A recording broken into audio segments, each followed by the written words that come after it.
Hey y'all, I'm Derek and welcome back to 31 Days of Found Horror.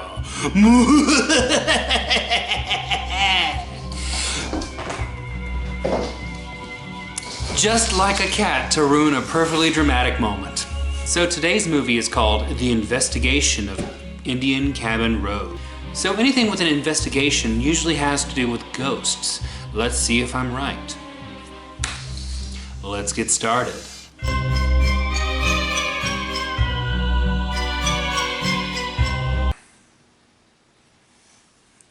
I'm starting to wonder if I'm going blind or if all these movies are just really, really dark.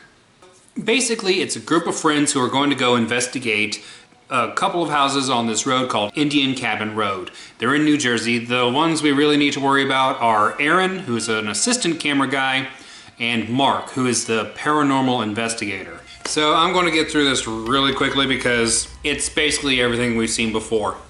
So they pull up to these houses off of Indian Cabin Road, and they're all abandoned. They're actually abandoned. They're not squats or anything, they're just abandoned. And so they go into this one house. Aaron goes in first to set up a shot of Mark entering the building, and he hears a bump.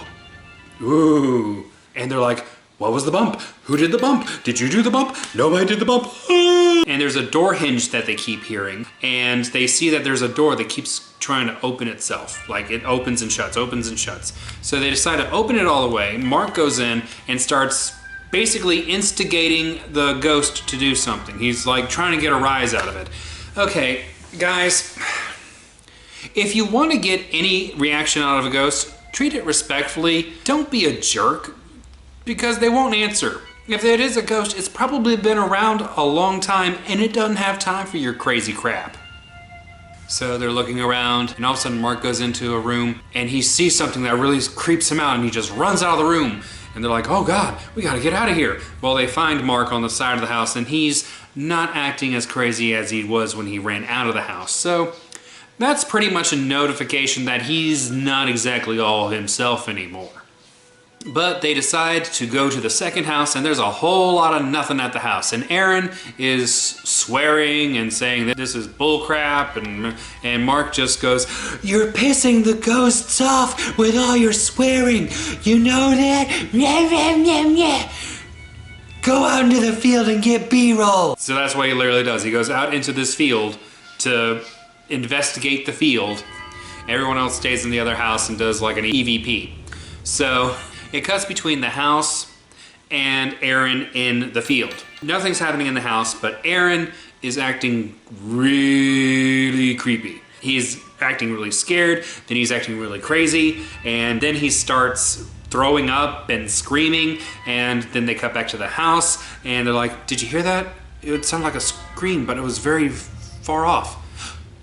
Aaron! So they go try to find Aaron. And I should make mention at this point, this is in black and white because it's supposed to be night vision. And so it's mostly all black with one spot of light in the front of it.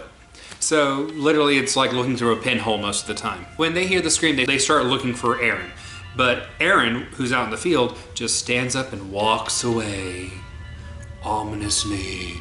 So they get to where Aaron was, they find his camera, and they start looking through the footage. And then they just see him walk away. They walk in the direction he was walking. They look around for him, and they finally find him. And he's not doing so well, y'all. Oh no. He's like completely out of it. He looks sickly, as far as we can tell, because it's really grainy. And he starts throwing up blood. So they send one of the guys, there's 4 guys in total. They send one of the guys to go get help. So he's gonna go run back to the car to get help, because they don't have service. Of course they don't have service. How can it be scary if they have cell service?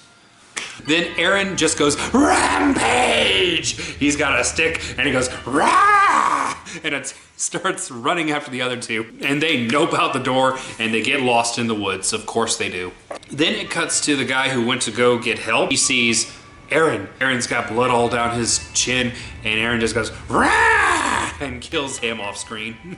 But then Mark and the other guy are in the middle of the field, and they see the opening to a septic tank. And they're like, well, okay, we're in the field, but where are we gonna go? Should we do? And then they look up, and what do you think they see? Rah! That's right. Aaron is on the other side of the field and he starts running to him and he lands right into the septic tank, which apparently knocks out the demon because now he's like, guys, where am I? How'd I get here? What's wrong with my leg? Help! Well, Mark, who has been acting funny the entire time, starts saying, I had a vision back when I was first scared and it was about him. He had this presence around him and it may be gone now, but we don't know when it's going to come back. So the other guy is like, so what should we do? I don't know anything about exorcisms.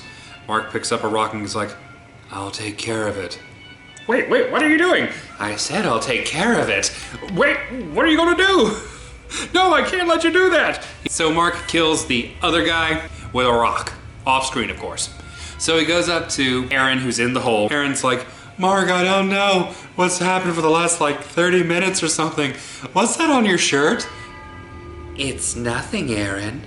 Here, let me help you up. You know, that normal kind of thing. He starts helping Aaron up out of the septic tank. Then he takes the rock and just beats the crap out of him, so he's dead.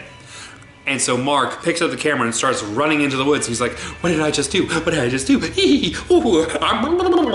it ends with him drowning himself in a lake. And that's the movie. There's no Providence, which was sort of nice. I mean, it broke away from tradition that way. Okay, so it wasn't good. It was mediocre at best. It was like they were trying to mix the Blair Witch Project with Blair Witch 2, The Book of Shadows, and didn't really pull it off. The acting itself was over the top. The plot was somewhat decent, if not contrived. I can honestly see promise with these filmmakers, but it just wasn't lived up to in this particular movie. It was just a run-of-the-mill movie that was not shot very well because it was in the dark. But people seem to forget that photography is the art of light, not just shadow. So, of course, we couldn't really see anything. You can't see what's going on, you really can't get involved because all you're hearing is random people you don't really know screaming into the ether. Well, have you seen this movie? If so, leave me a note down below and tell me what you thought about it. And of course, if you haven't seen the movie, it will be available in the description. Sorry this wasn't that much fun this time. It was just too much of everything we already seen. So, okay, freaking white people. Sensible pump! Random catchphrase. So that's it for this episode of 31 Days of Found Horror. Thanks for stopping by. Thanks for tuning in.